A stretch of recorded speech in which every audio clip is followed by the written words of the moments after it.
La cathédrale Notre-Dame de Chartres. La cathédrale Notre-Dame de Chartres est une cathédrale catholique romaine située au cœur de la ville de Chartres en région Centre-Val de Loire. Siège du diocèse de Chartres, elle est l'un des monuments emblématiques de l'architecture gothique.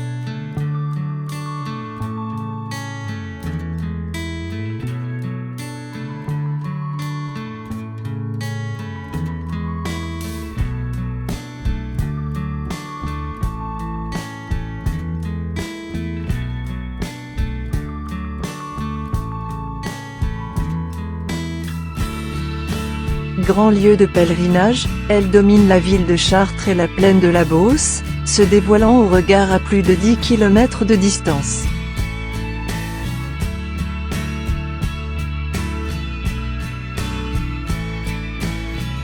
Classée patrimoine mondial, destination touristique parmi les plus fréquentées de France, monument emblématique de l'art religieux qu'on ne finit jamais de découvrir, une architecture de lumière qui sera le modèle des grandes cathédrales gothiques, un ensemble exceptionnel de vitraux du XII-XIIIe siècle, le plus vaste au monde, 3 grands portails sculptés qui ouvrent à la pensée du Moyen-Âge devenu visible.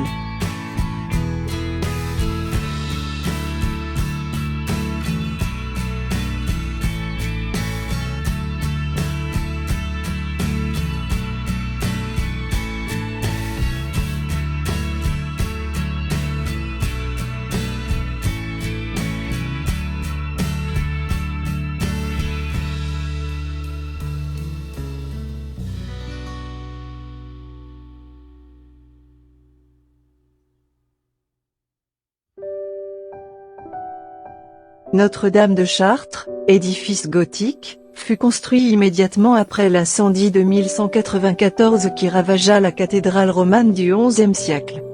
Peut-être n'a-t-il fallu qu'une trentaine d'années pour construire le gros œuvre d'un édifice qui s'impose ainsi par son unité et l'harmonie qu'il dégage intérieurement.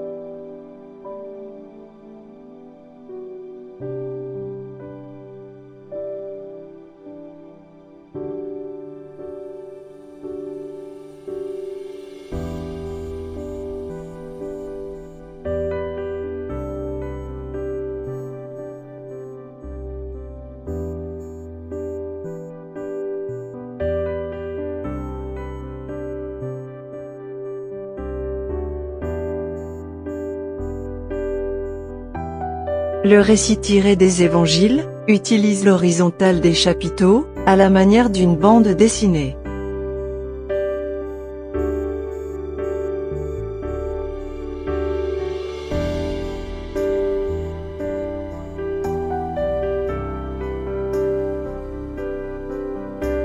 Les verrières basses font ordinairement la place à 20-30 panneaux, dont le déroulé, scénarisé à la manière d'une bande dessinée, permet, de bas en haut, de suivre un récit, riche d'anecdotes et de rebondissements.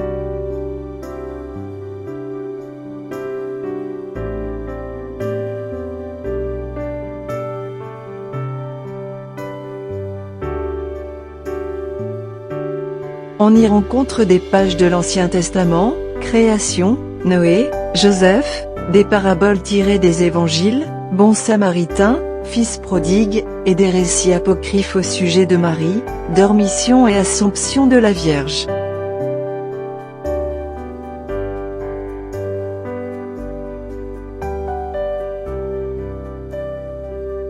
Inversement, les verrières hautes, au-dessus du triforium, déploient un cortège de prophètes, saints et saints, le regard déjà tourné vers l'éternité. Leur manière est celle de nos posters.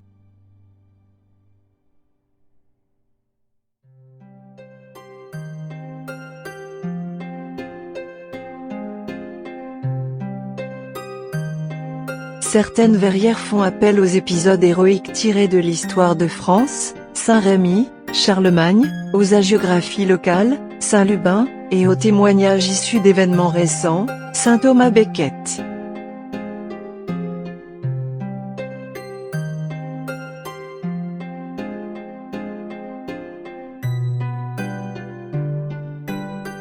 Ces figures colossales, destiné à être vu depuis le sol, participe de la Jérusalem céleste que souhaite évoquer l'édifice, une aide d'honneur ouvrant à la gloire divine.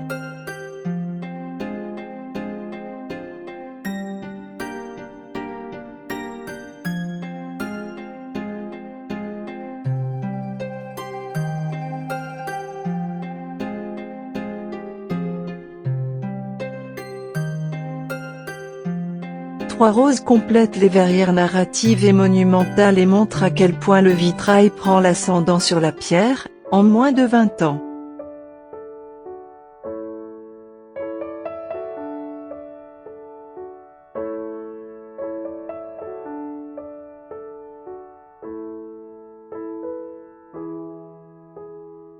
La clôture autour de chœur est un mur entourant le chœur, destiné à mieux isoler ce dernier du déambulatoire.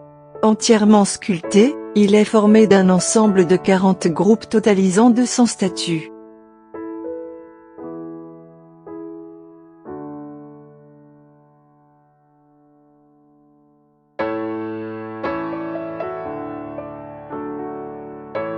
Le Tour du Chœur est un projet des chanoines qui se base sur un programme déjà bien établi suivant les épisodes de la vie de Jésus et de la Vierge Marie. Le cycle se déroule du sud, à partir du transept, jusqu'au nord, au transept. Sa réalisation s'étendit sur 2 siècles, mais le style reste cohérent d'un bout à l'autre de la clôture.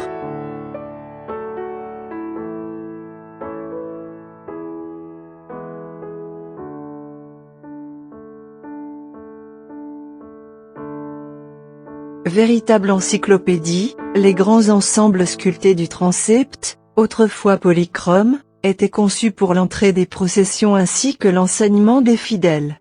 Les images, en 3D, plus réalistes que nous le percevons aujourd'hui, permettaient à la foule par le visible d'accéder à l'invisible.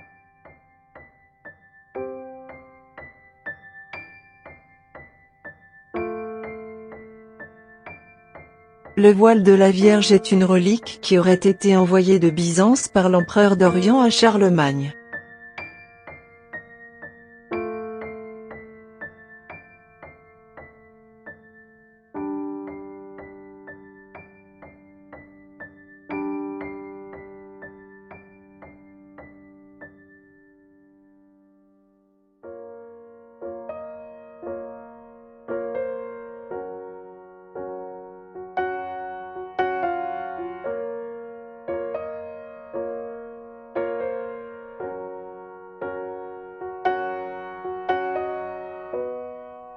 Le maître-autel monumental date de la fin du XVIIIe siècle.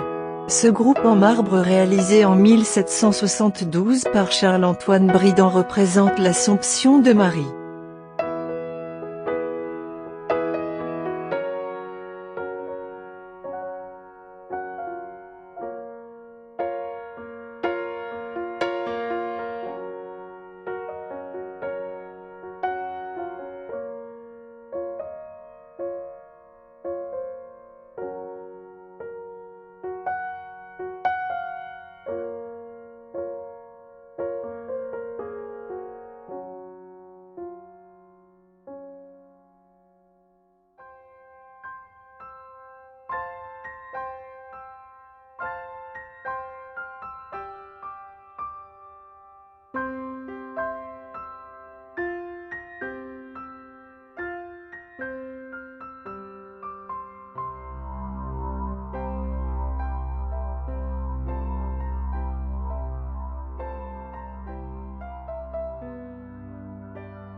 Le portail nord a probablement été réalisé entre 1210 et 1225. Formé de 3 baies, il est précédé d'autant de porches, reposant sur des supports légers, décorés d'intéressants motifs naturels.